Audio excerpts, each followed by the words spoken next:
Hyper news కి స్వాగతం. నేను లక్ష్మి. ఇక అప్డేట్స్ చూస్తే టీడీపీ నాయకులను బైండ్ ఓవర్ చేసుకునే అధికారం పోలీసు అధికారులకు లేదని గూడూరు మాజీ ఎమ్మెల్యే సునీల్ కుమార్ పేర్కొన్నారు. గత 2 రోజులుగా పోలీసు శాఖ అధికారులు టీడీపీ నాయకులను బైండ్ ఓవర్ చేసుకుంటామని వేధిస్తున్నారని ఆయన ఆరోపించారు. బుధవారం తిరుపతి జిల్లా గూడూరు పట్టణంలోని తెలుగుదేశం పార్టీ కార్యాలయంలో ఆయన మీడియా సమావేశాన్ని నిర్వహించారు. గూడూరు పట్టణంలోని టీడీపీ కార్యాలయంలో నిర్వహించిన మీడియా సమావేశంలో గూడూరు మాజీ ఎమ్మెల్యే సునీల్ కుమార్ మాట్లాడుతూ పోలీస్ వ్యవస్థపై ఉన్న నమ్మకంతోనే ఈ ప్రాంతంలో టీడీపీ నాయకులు 2010వ సంవత్సరంలో సంతకాలు చేయడం జరిగిందని, దాన్ని ఆసరాగా తీసుకుని పోలీసు అధికారులు ప్రస్తుతం టీడీపీ నాయకులను బైండ్ ఓవర్ చేసేందుకు ప్రయత్నిస్తున్నారని ఆరోపించారు. బైండ్ ఓవర్ చేసుకునే అధికారం పోలీసులకు లేదని, కేవలం తహసీల్దార్లకు మాత్రమే ఉందని తెలిపారు. ఈ మేరకు న్యాయస్థానాలు తీర్పు వెల్లడించాయని కూడా తెలియజేశారు. అయితే మండల స్థాయిలో పోలీసు అధికారులు టీడీపీ మండల నాయకులకు ఫోన్ చేసి ప్రతి పంచాయతీ నుండి 10 మందిని తీసుకొచ్చి బైండ్ ఓవర్ చేయాలని నాయకులను వేధిస్తున్నారని తెలిపారు. ఇది మంచి పద్ధతి కాదని, అవసరమైతే తాము ఎలక్షన్ కమిషన్ దృష్టికి ఈ విషయాన్ని తీసుకెళ్తామని చెప్పుకొచ్చారు. ఈ కార్యక్రమంలో టీడీపీ నాయకులు పాల్గొన్నారు.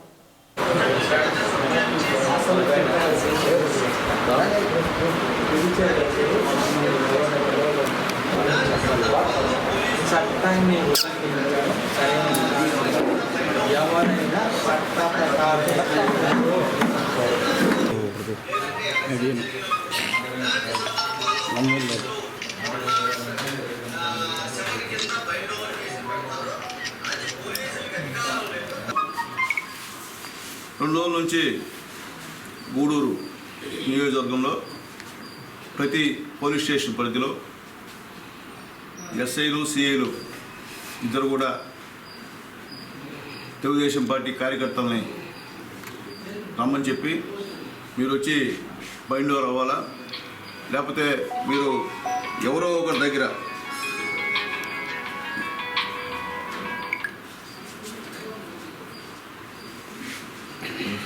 నమస్కారం. 2 రోజుల నుంచి గూడూరు నియోజకవర్గంలో ఉన్నటువంటి అన్ని పోలీస్ స్టేషన్లో ఉన్నటువంటి స్టేషన్ అధికారులు, సిఐలు అందరూ కూడా తెలుగుదేశం పార్టీ నాయకులకి ఫోన్ చేసి మీరు స్టేషన్ రావాలా, మిమ్మల్ని బైండ్ ఓవర్ చేసుకుంటున్నాం. అట్లాగే పార్టీ అధ్యక్షులకి ఫోన్ చేసి మీ ఒక వాకాడు పంచాయతీ అంటే 19 పంచాయతీ ఉంటే వాకాడులో ఆ 19 పంచాయతీల్లో ఒక్క పంచాయతీకి 10 మంది తీసుకురావాలంట. కొత్త సిస్టమ్. ఏదో బైండ్ ఓవర్ కేసు అంటే గతం 2019లో సంతకం పెట్టాం, పోలీస్ వ్యవస్థ మీద గౌరవంతో పెట్టాం. దాన్ని ఆసరాగా తీసుకొని ఈరోజు దారుణంగా మా వాళ్ళని ఇబ్బంది పెట్టడం అనేది మంచి పద్ధతి కాదు. అసలు బైండ్ ఓవర్ చేసుకునే అధికారం పోలీసులకు లేదు. బైండ్ ఓవర్ చేసుకునే అధికారం ఎంఆర్ఓ గారికి ఉంది. పోయినసారి కూడా ఎంఆర్ఓ గారి దగ్గరికి మా వాళ్ళని పెడితే ఎంఆర్ఓ గారు మీరు ఎందుకు వచ్చారు అడిగారు. అమ్మ మా పోలీసు తీసుకొచ్చారమ్మా, మేము తెలుగుదేశం పార్టీ కార్యకర్తలు అమ్మా అంటే నీ పైన ఏం కేసులు ఉన్నాయని అడిగింది. ఏం కేసులు లేవు, ఏదో ఒక పేరు పెట్టేసి తీసుకొచ్చి భయపించి రేపు ఏదన్నా జరిగితే ఇప్పుడు 4-5 నెలల తర్వాత జరిగే ఎలక్షన్కి ఇప్పుడు నుంచి బైండ్ ఓవర్ చేసుకొని భయపిస్తామమ్మా మా వాళ్ళని గందరగోళం చేసే పరిస్థితిలో పోలీసు ఉంది. ఇది పోలీసుకి మంచి పద్ధతి కాదని నేను తెలియజేస్తున్నాను. ఆల్రెడీ గతంలో పరశురామ్ అనేటువంటి ఒక వ్యక్తికి ఇదే విధంగా బైండ్ ఓవర్ కేసు పెడితే అతను కోర్టును ఆశ్రయించాడు. కోర్టు స్పష్టంగా చెప్పింది పోలీసులకు బైండ్ ఓవర్ చేసుకునే అధికారం లేదు. అధికారం ఉండేది కేవలం ఎంఆర్ఓ గారికేను. ఎంఆర్ఓ గారి యొక్క అధికారాలని పోలీసులు దుర్వినియోగం చేస్తున్నారు, వాళ్ళ చేతిలో తీసుకొని చెప్పి క్లియర్ కట్గా కోర్టు సంబంధించినటువంటి కేసులో కూడా అక్కడ న్యాయస్థానం చెప్పడం జరిగింది. కానీ ఇవన్నీ తెలిసి కూడా పోలీసు వారు మా తెలుగుదేశం పార్టీ నాయకులనే కాదు, వైఎస్ఆర్సీపీ వాళ్ళని, సిపిఎం, సిపిఐ అందరూ తీసుకొస్తున్నారు. అదేం మాట్లాడితే వాళ్ళు కూడా తీసుకొస్తున్నామా అండి? అసలు తీసుకురాకూడదు. మీరు తెలుగుదేశంలో తీసుకురాకూడదు, వైఎస్ఆర్సీపీని తీసుకురాకూడదు. ఏదో రౌడీ షీటర్లు తీసుకెళ్ళండి, ఇబ్బంది. రౌడీ షీటర్లు లేకపోతే గతంలో ఏమైనా బూత్ ఏమైనా క్యాప్చర్ చేస్తుంటే తీసుకెళ్ళండి, లేకపోతే గతంలో ఎలక్షన్ దగ్గర ఏమైనా ఘర్షణలు పడి కేసులు కావాలంటే తీసుకెళ్ళండి. దాంట్లో మేము ఎటువంటి పరిస్థితుల్లో మిమ్మల్ని ఇబ్బంది పెట్టే పరిస్థితి ఉండదు. కానీ ఏమి లేకుండా ఏం తెలియని నాయకుల్ని నువ్వు తెలుగుదేశం అడిగేట కదా, నువ్వు రా బైండ్ ఓవర్. ఎందుకు అవ్వాలా? అసలు బైండ్ ఓవర్ అనేది మీకేం సంబంధం? అంటే పోలీస్ హరాస్మెంట్ మాకు అర్థం కావట్లే. అంటే ఎలక్షన్ చివరికి వచ్చే ఉంది మీరు మా పార్టీ నాయకుల మీద ఇట్లా హరాస్మెంట్ చేస్తే మంచి పద్ధతి కదా. అదేమంటే వాళ్ళని కూడా పిలుస్తున్నాం. వాళ్ళు పిలుస్తారో పిలవరో అది తర్వాత కదా. అసలు వాళ్ళు కూడా రావాల్సిన అవసరం లే. వాళ్ళు కూడా చేసేదానికి మీకు హక్కు లేదు. మీరు ఇట్లా కానీ చేసుకుంటూ పోతే ఖచ్చితంగా మేము ఎలక్షన్ కమిషన్ మేము ఫిర్యాదు చేస్తాము, దాంట్లో ఏం డౌట్ లేదు. ఇది ఎస్సీ కాన్స్టిట్యున్సీ. ఈ ఎస్సీ కాన్స్టిట్యున్సీలో మీరు ఈ విధంగా హరాస్ చేయడం అనేది మంచి పద్ధతి కాదని చెప్పి నేను తెలియజేస్తున్నాను. చట్టప్రకారం పిలవాలంటే మీరు ఎంఆర్ఓ దగ్గర నోటీస్ ఇప్పించండి, పలానా వాళ్ళకి నోటీస్ పెట్టి దాంట్లో మేము చూసుకొని మేము వస్తాం, చట్టాన్ని గౌరవిస్తాం. లేకపోతే మేము మీ అందరిపైన, ప్రతి స్టేషన్ ఆఫీసర్ పైన, ప్రతి సిఐల పైన, డిఎస్పీ పైన, అందరిపైన మేము కోర్టులో కేసులు వేస్తాం. దాంట్లో రెండో మాట్లేదు. ఇది కావాలని హరాస్మెంటు. ఎలక్షన్ ముందు పోలీసు వాళ్ళు తెలుగుదేశం పార్టీ నాయకుల మీద, ఇతర పార్టీ వాళ్ళు కూడా వాళ్ళకు కూడా చెప్తున్నా, మీరు పోవాల్సిన అవసరం లేదు. ఏ ఎంఆర్ఓ గారు పిలిస్తే మాత్రం ఖచ్చితంగా పోతాం. అంతేగాని మీరు పిలిచి పోలీస్ స్టేషన్ పిలిచి మీరు బయటిస్తుంటే ఇది మంచి పద్ధతి కాదని చెప్పి పోలీస్ అధికారులు తెలియజేస్తున్నా. మీరు పోలీస్ అధికారులు కదా, మీరు వైఎస్ఆర్సీపీ నాయకులు కాదు కదా, పోలీస్ అధికారులే కదా, మీరు ప్రభుత్వ డబ్బే కదా జీతం మన అందరికి వస్తున్నది. అది ఆలోచించుకోండి. మీరు అట్లా లేకుండా వన్ సైడ్ వెళ్ళి మేము చేస్తాము, మేము మీ పోలీస్ స్టేషన్ మీరు రావాల్సిందే, రాకపోతే మీరు ఎక్కడ ఉన్నారో మేము లాక్కెళ్తాము అంటే ఇది కుదరదు. మీరు అంటే చేస్తుంటే మేము కూడా ప్రతి పోలీస్ స్టేషన్, డిఎస్పీ ఆఫీస్ ముందు కూడా బయటకు చేయాల్సిన అవసరం ఉంటుంది. అలాగే ఎలక్షన్ కమిషనర్కి మేము కంప్లైంట్ చేస్తాం, మీ పైన పర్సనల్ కంప్లైంట్ చేస్తాం. దాని రెండో మాట్లేదు. హరాస్మెంట్ మాకే కాదు, ఇతర పార్టీ వాళ్ళకు కూడా చెప్తున్నా. ఇతర పార్టీ వాళ్ళు కూడా పోలీస్ స్టేషన్కి సంబంధించినటువంటి మీకు కావాలంటే జడ్జిమెంట్ పంపిస్తాను వాట్సాప్లో చూడండి. మనల్ని బైండ్ ఓవర్ చేసుకోవాలంటే ఎంఆర్ఓ గారు బైండ్ ఓవర్ చేసుకోవాలా, అది మనకి నోటీస్ ఇచ్చి నేను పిలుస్తున్నాము, మేము దీని మీద పిలుస్తున్నాము. నువ్వు గతంలో ఆ పలాని ఎలక్షన్స్లో ఈ విధంగా నువ్వు చేసావు కాబట్టి నువ్వు మళ్ళీ చేస్తావేమో, నీ పైన అభియోగాలు వస్తున్నాయి కాబట్టి ముందుగా బైండ్ ఓవర్ కా అనేటువంటి మాట ఎంఆర్ఓ గారు చెప్పాలా. అంతేగాని ఎంఆర్ఓ గారు ఉన్నటువంటి చట్టాలని మీ చేతిలో తీసుకొని మీరు మమ్మల్ని పిలిస్తే దాని మీద మేము ఎంత పెద్ద ఉద్యమం చేసేదానికన్నా సిద్ధంగా ఉన్నాం. మేము మా స్టేట్ పార్టీ వాళ్ళు కూడా మేము మాట్లాడాం, అట్లా పిలిచేదానికి వీల్లేదని చెప్పి కూడా మా లాయర్స్ కూడా చెప్పారని చెప్పి మరొకసారి తెలియజేస్తున్నాం. మీ పోలీస్ అధికారులకు పెట్టున్నాం. మీకు పరశురామ్ వర్సెస్ హైకోర్టు జడ్జిమెంట్ మీ అందరికి పంపించిన వాట్సాప్లో చూసుకోండి. అయినప్పటికీ మీరు తెలుగుదేశం పార్టీ నాయకులే కాదు, ఇతర పార్టీ వాళ్ళు కూడా ఇట్లా వేధించడం అనేది మంచి పద్ధతి కదని చెప్పి తెలియజేస్తున్నా. దయచేసి మీరు ఇక్కడ రాజకీయ నాయకులుగా ప్రవర్తించొద్దు, మీరు పోలీస్ ఆఫీసర్స్గా ప్రవర్తించండి. మీరంటే మీ వ్యవస్థ అంటే మా గౌరవము. మీరు మీ వ్యవస్థని అడ్డం పెట్టుకొని మా తెలుగుదేశం పార్టీ నాయకులందరినీ కూడా బైండ్ ఓవర్ చేసి మీరు ఇష్ట ప్రకారం కేసులు పెట్టాలంటే కుదిరే పని కాదు. చట్టం ఒకటి ఉంది, కోర్టులు ఉన్నాయి, మేము కూడా కోర్టుకు పోతాము, మాకేమీ ఇబ్బంది లేదు, వ్యక్తిగతంగా వెళ్తాం మీ అందరిపైన. కాబట్టి ఆలోచించండి.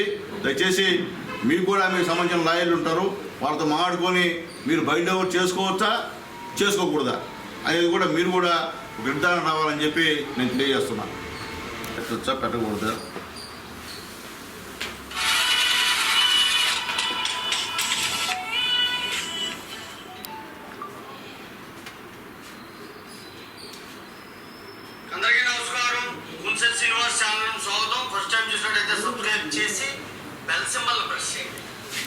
ప్రెస్ చేస్తే మన తాలూకా మీద సామాన్యుడికి అవగాహన ఉండాలి, రాజ్యాంగం మీద అవగాహన ఉండాలి. అందుకు నా తాలూకా తాపత్రయం ఇదంతా కూడా. మీకు ఈరోజు చాలా ముఖ్యమైనటువంటి ఒక కేసు చెప్తాను. ఏంటి అంటే సిఆర్పిసిలోనే 107 అనేటువంటి ఒక సెక్షన్, దాని కింద పోలీసులు బైండ్ ఓవర్ కేసులు పెడతారు. ఏ చిన్న ఇన్సిడెంట్ జరిగినా, ఎలక్షన్స్ వచ్చినా ప్రతి దానికి కూడా బైండ్ ఓవర్ కేసులను పెడతారు. దాని మీద చాలా తీవ్రంగా పోలీసుల్ని మందలించినటువంటి హైకోర్టు ఎందుకున్న విషయం కూడా మీకు క్లియర్గా ఈ వీడియోలో చెప్తాను. సిఆర్పిసి సెక్షన్ 107 కింద నమోదైన పోలీస్ కేసులు నమోదు చేయొద్దు అని చెప్పి ఏపీ హైకోర్టు డీజీపీకి ఆదేశాలు జారీ చేసింది. అన్ని పోలీస్ స్టేషన్ల ఎస్ఐలకి, సిఐలకి ఈ తాలూకా ఆర్డర్ని ఇమీడియట్లీగా పంపించమని చెప్పింది. ఎందుకు ఎంతకంత తీవ్రంగా బయట కేసులు పెడితే అంత తీవ్రంగా హైకోర్టు ఆదేశించవలసిన అవసరం ఏంటి వచ్చింది అంటే, సిఆర్పిసిలో 107 కింద పోలీసులు కేసులు పెట్టడం సర్వసాధారణమైనటువంటి విషయం. దీని మీద ఏపీ హైకోర్టు ఒక డైరెక్షన్ ఇచ్చింది డీజీపీ. రాష్ట్రంలో అన్ని పోలీస్ స్టేషన్లకి కూడా, ఎస్ఐలకి కూడా ఉత్తర్వులు జారీ చేయమని కూడా తీవ్రంగా చెప్పింది. సిఆర్పిసిలో 107 అంటే ఏమిటంటే, సిఆర్పిసి సెక్షన్ 107 కింద తహసీల్దార్ వారు బైండ్ ఓవర్ కేసులు పెట్టే అధికారం ఉంది.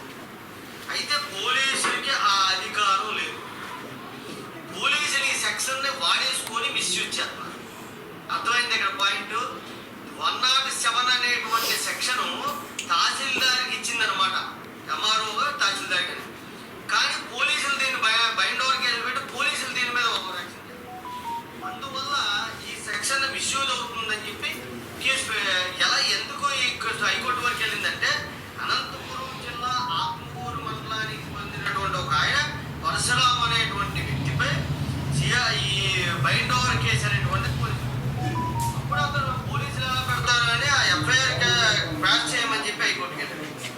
ఎఫ్ఐఆర్ను కొట్టివేస్తూ తిరుపతి జిల్లా గూడూరు పట్టణంలోని సొసైటీ ప్రాంతంలో ఉన్న గూడూరు ఎమ్మెల్యే వరప్రసాదరావు నివాసాన్ని ముట్టడించేందుకు అంగన్వాడీ వర్కర్లు ప్రయత్నించారు.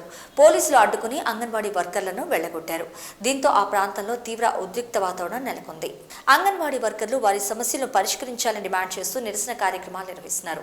ఇందులో భాగంగా బుధవారం గూడూరు పట్టణంలోని అంగన్వాడీ వర్కర్లు ఎమ్మెల్యే నివాసాన్ని ముట్టడించేందుకు ప్రయత్నించారు. ఈ సందర్భంగా అంగన్వాడీ వర్కర్లు వారి సమస్యలను పరిష్కరించాలని ప్రభుత్వానికి వ్యతిరేకంగా నినాదాలు చేశారు.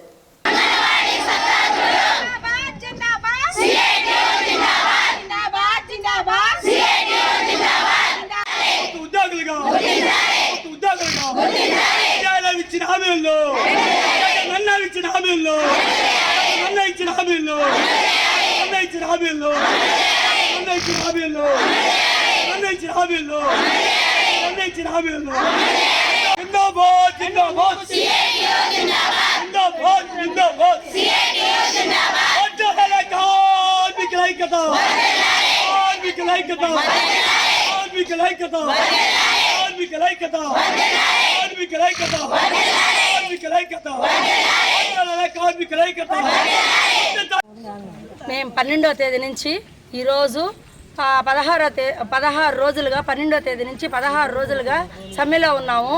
కానీ మా ఇంట్లో పరిస్థితులు ఎలా ఉన్నాయో ఆ జీతం మీదనే బతికే ఆయమ్మలు కానీ టీచర్లు కానీ ఉన్నారు. ఈ 16 రోజుల నుంచి ఛార్జీలు ఎంత అవుతున్నాయి మాకు, అది కూడా మేము లెక్క చేయకుండా గవర్నమెంట్ని మేము ఒకటి అడుగుతున్నాం, మాకు జీతం పెంచండి అని. మా జీతానికి ఎంత అడ్డు వస్తున్నది? ఒకరోజు వాళ్ళు కారులో తిరిగే పెట్రోల్ ఖర్చు అంత లేదు మా జీతం. మాకెందుకు జీతం పెంచారు అంగన్వాడీలు అంటే ఎందుకు అంత చిన్న చూపు? మేము 16 రోజులుగా సమ్మెల్లో కూర్చున్నాం, ఎక్కడెక్కడో ఏమేమో చేస్తున్నాం. అయినా కూడా రాష్ట్ర ప్రభుత్వం దిగి రాలేదు ఇంతవరకు. బొత్స సత్యనారాయణ గారు మాకెందుకు జీతం అయితే 15 రోజుల తర్వాత పెంచుతానంటున్నాడు. ఈ 15 రోజులు ఏం చేయాలి? ఇప్పుడు 15 రోజులు కూర్చున్నాం, ఈరోజు 16 రోజు. ఇంకా 15 రోజులు కాదు, 2 నెలలు కాదు, 3 నెలలైనా కూర్చుంటాం. మాకు జీతం ఎంతవరకు మా జీతం పెంచుతారో అంతవరకు మేము సమ్మెలైనా కూర్చుంటామని మా యూనియన్ తరఫున, మా సిఐటి తరఫున, మా అంగన్వాడీ తరఫున మేము నిలదీసి ప్రభుత్వాన్ని గద్దెదించాలని అడుగుతున్నాం. మేమందరం మా శాలరీలు పెంచేంత వరకు మేము పోరాడుతూనే ఉంటాం. Thank you. 16 రోజులుగా అంగన్వాడీ టీచర్లు, ఆయమ్మలు పోరాడుతున్నారు. సుప్రీంకోర్టు చెప్పిన తీర్పు మేరకి కనీస వేతనం 26,000 ఇవ్వాలని, గ్రాడ్యుయేటీ టీచర్లకి 5 లక్షలు, ఆయమ్మలకి 3 లక్షలు ఇవ్వాలని చెప్పేసి ఈ ఆందోళన జరుగుతూ ఉంటే, చిన్న సమస్యలు పరిష్కరించామని చెప్పి అసలు ప్రధానమైన సమస్య, వాళ్ళ కుటుంబాలకు సంబంధించిన సమస్య, వాళ్ళ జీవితాలకు సంబంధించిన సమస్యను పక్కదారి పెట్టి ఈరోజు కాలయాపన చేస్తూ రాష్ట్ర ప్రభుత్వం ఒకవైపు చిన్న పిల్లలకి, గర్భవతులకి, చిన్నపిల్లల తల్లులకి ఈరోజు అన్యాయం చేస్తున్న పరిస్థితి అనేది మనం చూస్తూ ఉన్నాం. కాంట్రాక్ట్ మున్సిపల్ పారిశుధ్య కార్మికులకు కాంగ్రెస్ పార్టీ మద్దతుగా నిలుస్తుందని తిరుపతి జిల్లా కాంగ్రెస్ పార్టీ అధ్యక్షుడు శ్రీనివాసులరెడ్డి తెలిపారు. తిరుపతి జిల్లా గూడూరు పట్టణంలో మున్సిపల్ శాఖ కార్యాలయం వద్ద నిరవధిక సమ్మె చేసిన కాంట్రాక్ట్ మున్సిపల్ పారిశుధ్య కార్మికులకు కాంగ్రెస్ పార్టీ మద్దతు తెలుపుతూ తిరుపతి జిల్లా కాంగ్రెస్ పార్టీ అధ్యక్షుడు శ్రీనివాసులరెడ్డి దీక్ష శిబిరంలో వారికి మద్దతుగా నిరసన దీక్ష కార్యక్రమాన్ని నిర్వహించారు. మున్సిపల్ కాంట్రాక్ట్ పారిశుధ్య కార్మికుల సమస్యలు పరిష్కరించాలని డిమాండ్ చేస్తూ రాష్ట్ర వ్యాప్తంగా మున్సిపల్ కాంట్రాక్ట్ కార్మికులు నిరవధిక సమ్మె చేస్తున్నారు. ఈ క్రమంలో గూడూరు పట్టణంలో మున్సిపల్ శాఖ కార్యాలయం వద్ద మున్సిపల్ కాంట్రాక్ట్ కార్మికులు నిరసన ధర్నా కార్యక్రమాన్ని నిర్వహించారు. దీక్షా శిబిరంలో మద్దతు తెలిపిన తిరుపతి జిల్లా కాంగ్రెస్ పార్టీ అధ్యక్షుడు శ్రీనివాసరెడ్డి మాట్లాడుతూ వైఎస్ జగన్మోహన్ రెడ్డి ఆయన పాదయాత్రలో కాంట్రాక్ట్ ఉద్యోగులకు ఇచ్చిన హామీలను వెంటనే నెరవేర్చాలని, కనీస వేతన చట్టాన్ని అమలు చేయాలని తాము డిమాండ్ చేసినట్లు పేర్కొన్నారు.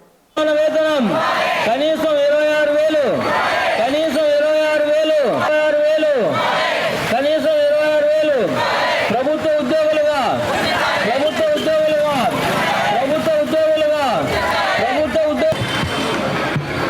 కామ్రేడ్ అందరూ డీసెంట్గా ఉంటే మన శ్రీనివాస సార్ మాట్లాడాల్సిందిగా కోరుతున్నాను.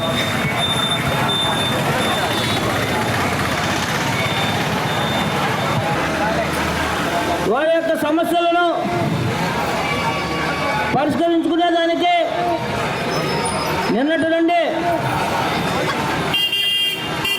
సమ్మె చేస్తున్నప్పటికీ ప్రభుత్వం వారి పట్ల మొండి వైఖరి చూపిస్తోంది. ఎందుకంటే మనం చూస్తున్నాం గత 15 రోజుల నుంచి అంగన్వాడీ వర్కర్లు అయితేమి టీచర్లు అయితేమి సమ్మె చేస్తున్నప్పటికీ వారి సమస్యలు పరిష్కరించకుండా మొండికేస్తున్నటువంటి పరిస్థితి. అదేవిధంగా మున్సిపల్ కార్మికులు వారి యొక్క హక్కుల కోసం, వారికి రావాల్సినటువంటి నిధుల కోసం ఇవాళ ఈ కార్యక్రమం చేస్తూ ఉన్నటువంటి సందర్భం. ఇవాళ అవుట్సోర్సింగ్లో కానీ కాంట్రాక్టు పరంగా కానీ పనిచేస్తున్నటువంటి కార్మికులందరినీ పర్మనెంట్ చేయాలని, వారందరినీ ప్రభుత్వ ఉద్యోగులుగా గుర్తించాలని వారు నిన్నటి నుండి రోడ్డు మీద కూర్చొని బైఠాయించి వారి యొక్క సమస్యల కోసం పోరాడుతున్నటువంటి పరిస్థితి. అదేవిధంగా వారు చేస్తున్నటువంటి పనికి సమాన వేతనం కావాలని వారు కోరుకోవడం తప్ప అని నేను అడుగుతూ ఉన్నాను.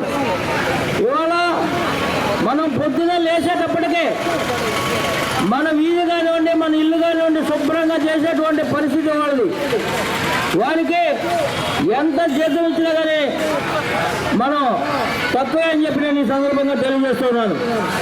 అదేవిధంగా ఇంజనీరింగ్ విభాగంలో కానీ వాటర్ వర్క్స్లో పనిచేసేటువంటి కార్మికులను ప్రభుత్వ ఉద్యోగులుగా గుర్తించాలని చెప్పి కాంగ్రెస్ పార్టీ తరఫున నేను డిమాండ్ చేస్తున్నాను. వ్యాపార రైలు 18,000 జీతం అమలు చేయాలి. 18,000 జీతం అమలు చేయాలి. వ్యాపార రైలు 18,000 జీతం అమలు చేయాలి. క్రీడాకారులలో ఉన్న నైపుణ్యాలను మరియు వారి ప్రతిభను గుర్తించి ప్రోత్సహించి ఉత్తమ అవకాశాలు కల్పించేందుకు ఆడుదాం ఆంధ్ర కార్యక్రమాన్ని నిర్వహించడం జరుగుతుందని గూడూరు ఎమ్మెల్యే వరప్రసాదరావు తెలిపారు. తిరుపతి జిల్లా గూడూరు పట్టణంలోని జడ్పీ హై స్కూల్లో ఆడుదాం ఆంధ్ర కార్యక్రమంలో భాగంగా క్రీడా పోటీలను బుధవారం ఆయన ఘనంగా ప్రారంభించారు. గూడూరు ఎమ్మెల్యే వరప్రసాదరావు క్రీడాకారులతో కలిసి క్రికెట్ ఆడి క్రీడాకారులను ప్రోత్సహించారు. ఈ సందర్భంగా ఎమ్మెల్యే వరప్రసాదరావు మాట్లాడుతూ ఆడుదాం ఆంధ్ర కార్యక్రమంలో భాగంగా 47 రోజుల పాటు వివిధ రకాల పోటీలు నిర్వహించి ప్రతిభ చాటిన క్రీడాకారులను గుర్తించడం జరుగుతుందని పేర్కొన్నారు. రాష్ట్ర ప్రభుత్వం క్రీడలకు ప్రాధాన్యత ఇస్తూ క్రీడాకారులను ప్రోత్సహించేందుకు ఈ కార్యక్రమాన్ని చేపట్టడం జరిగిందని తెలిపారు. కావున క్రీడాకారులు ఈ అవకాశాన్ని సద్వినియోగం చేసుకోవాలని సూచించారు. ఈ కార్యక్రమంలో గూడూరు మున్సిపల్ కమిషనర్ వెంకటేశ్వరరావు, స్థానిక వైసీపీ నాయకులు తదితరులు పాల్గొన్నారు.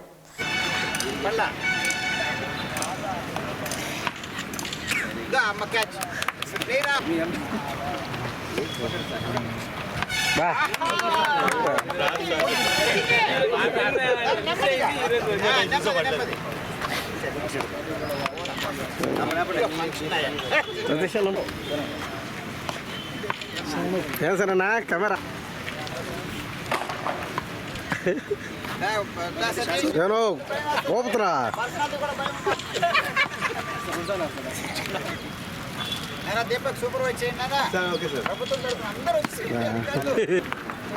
ఎంతో గొప్ప ఉద్దేశంతో గ్రామాల్లో ఉన్న పేద ప్రజల నైపుణ్యత వాళ్ళ ఆటల్లో తీసుకురావాలనే ఉద్దేశంతో ముఖ్యమంత్రి గారు ఎంతో పెద్ద ఎత్తున దాదాపు 47 రోజులు జరిగే ఆడుదాం ఆంధ్ర అన్న కార్యక్రమం కూడా నిన్నే మేము ప్రారంభించడం జరిగింది. ముఖ్యమంత్రి గారు గుంటూరులో ప్రారంభించారు. నియోజకవర్గంలో మేమందరూ అధికారులు, కమిషనర్ గారు ఆధ్వర్యంలో మేము అల్లూరు రాజశేఖరరెడ్డి గారి స్టేడియంలో కూడా చేయడం జరిగింది. మేమంతా కూడా పెద్ద ఎత్తున పాల్గొన్నాం. రాష్ట్ర వ్యాప్తంగా ప్రతి ఒక్క సెక్రటేరియట్లో కూడా 15,004 సచివాలయంలో కూడా ఈ కార్యక్రమాలు జరుగుతాయి. తర్వాత ముఖ్యంగా ముఖ్యమంత్రి గారు 5 అంటే వాళ్ళ ఈ రోజుల్లో ఏమైతే ఉందో గ్రామాల్లో సంబంధించిన కబడ్డీ, ఖోఖో కూడా పెట్టడం అన్నది చాలా విశేషం. ఎందుకంటే అవి రోజు క్షీణించిపోతున్నాయనే ఉద్దేశాలు పెట్టుకున్నారు. తర్వాత క్రికెట్ వచ్చి ప్రతి బిడ్డ కూడా ఆశపడుతున్నారు కనుక అది క్రికెట్ పెట్టడం జరిగింది. అలాగే వాలీబాల్, దాంతోపాటు బ్యాడ్మింటన్ పెట్టారు. సో ఈరోజు గౌరవనీయులు కమిషనర్ గారు అలాగే ప్రిన్సిపల్ గారికి రావడం జరిగింది. మా ప్రజాప్రతినిధుల నాయకులందరూ కూడా రావడం జరిగింది. దానికి సంబంధించిన అధికారులతో పాటు ఇక్కడ జడ్పీ బాయ్స్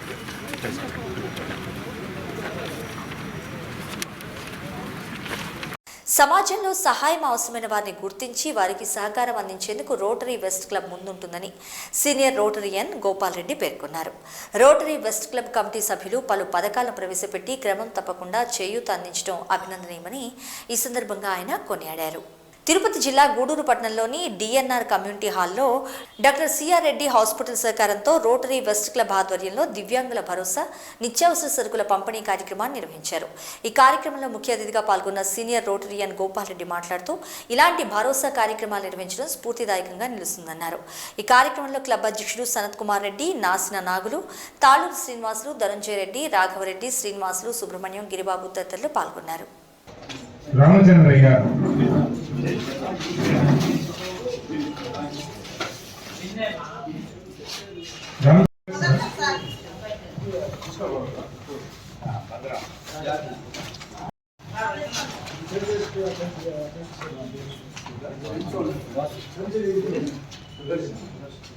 సుదర్శన్ సంచిని కూడా కానీ ఇచ్చేయాల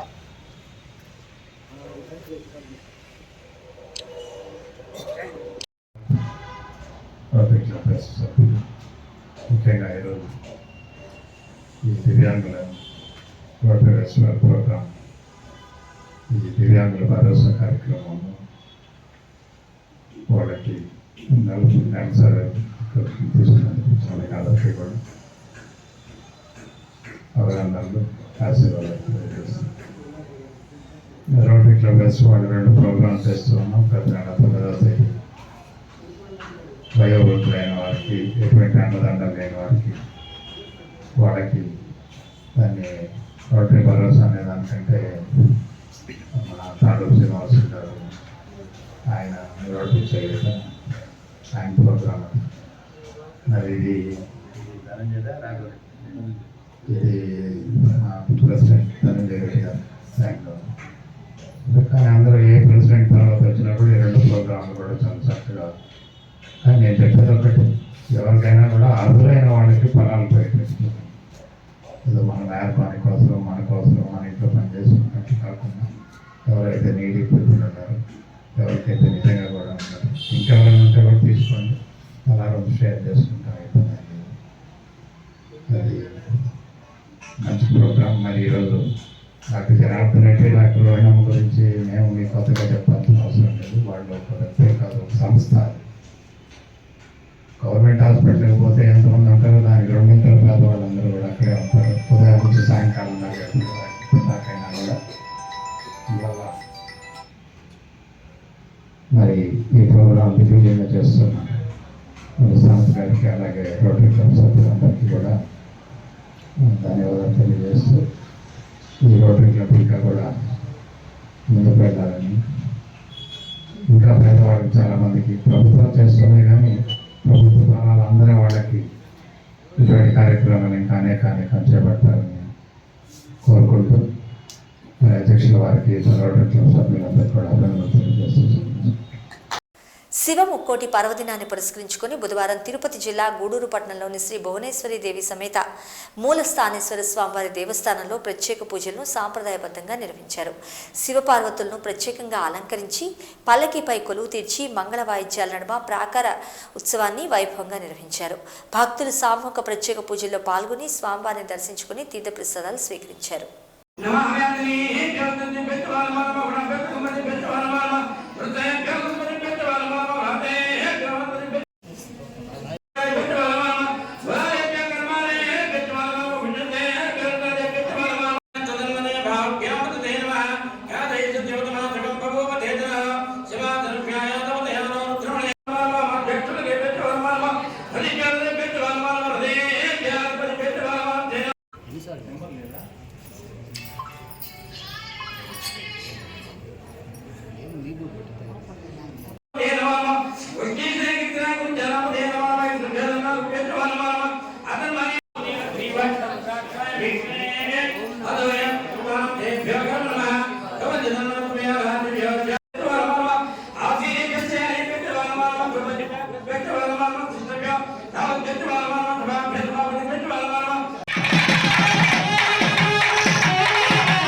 తిరుపతి జిల్లా చిల్లకూరు మండలం తూర్పు కనుపూరు గ్రామంలో వెలిసిన శ్రీ ముత్యాలమ్మ అమ్మవారి దేవస్థానంలో మంగళవారం అమ్మవారికి ఉంజల్ సేవ, పల్లకి సేవ, ప్రాకార ఉత్సవాన్ని అత్యంత వైభవంగా నిర్వహించారు.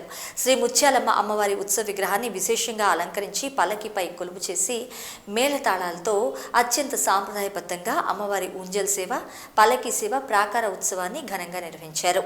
భక్తులు ప్రత్యేక పూజా కార్యక్రమాల్లో పాల్గొని అమ్మవారిని దర్శించుకుని మొక్కులు తీర్చుకున్నారు.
ధనుర్మాసాన్ని పురస్కరించుకొని గూడూరు పట్టణంలోని పలు వైష్ణవ దేవాలయాల్లో తిరుప్పావై కార్యక్రమాన్ని భక్తి శ్రద్ధలతో నిర్వహించారు. మహిళా భక్తులు తిరుప్పావై కార్యక్రమంలో పాల్గొని స్వామివారిని దర్శించుకుని తీర్థప్రసాదాలు స్వీకరించారు.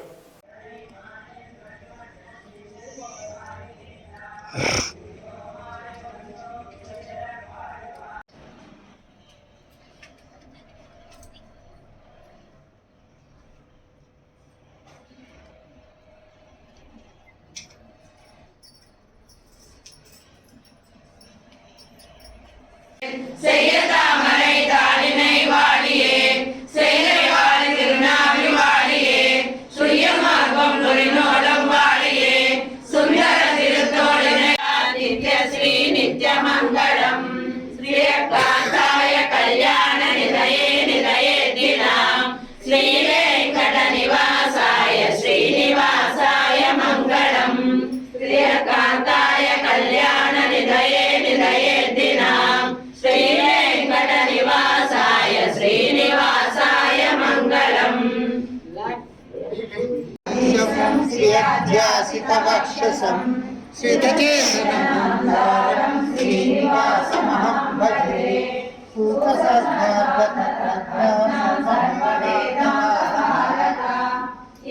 भगवत्यभीष्ट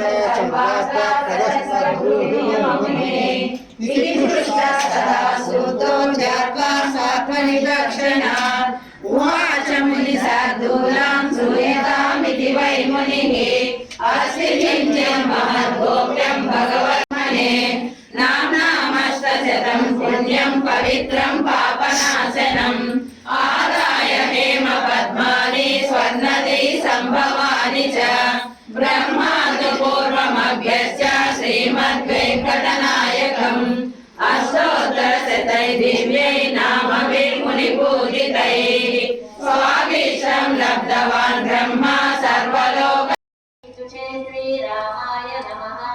ॐ कुमाराकल्पसेव्याय श्रीरामाय नमः। ॐ वज्रदृग्विषयाय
ఇవి హైపర్ న్యూస్ అప్డేట్స్. ఎప్పటికప్పుడు తాజా సమాచారం కోసం చూస్తూనే ఉండండి హైపర్ న్యూస్.